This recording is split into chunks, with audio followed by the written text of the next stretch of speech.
how is this new ecosystem helping you be more competitive, manage costs, and deal with compliance and transparency issues?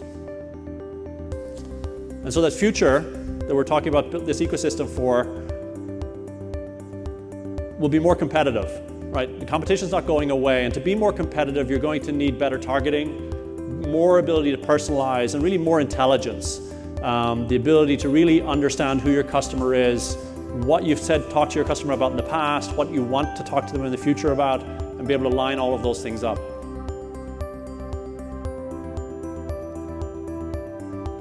The future will be more efficient. There's no way around it. The current processes where the traditional approach, which was to throw people at the problem, doesn't scale, won't scale.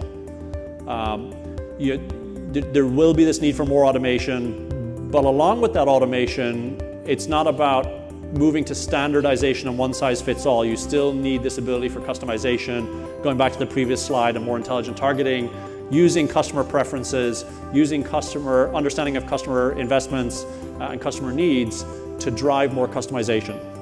And most importantly, to be more efficient, it needs to be more measured. Almost every single firm that I talk to laments the fact that they produce a lot of different pieces of collateral, a lot of different content, a lot of different artifacts with really no understanding as to whether they're used or valuable anymore. They just exist, and no real way to make them go away. And so one of the things that we see a lot of clients focusing on now is trying to figure out how do we measure the effort to create some of these things, but also how do we measure then the value that it's driving in terms of either customer loyalty or our ability to bring assets into the business. And the future will be more transparent. You know, one of the things I hear people asking me a lot about is how do we differentiate and how do we drive our differentiation down into everything that we do for our clients?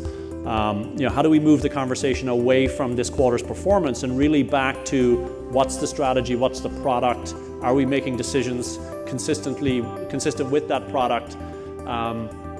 And regardless of what the market has done or whether performance is up or down, are we adhering to the strategy and that thing that you bought into initially?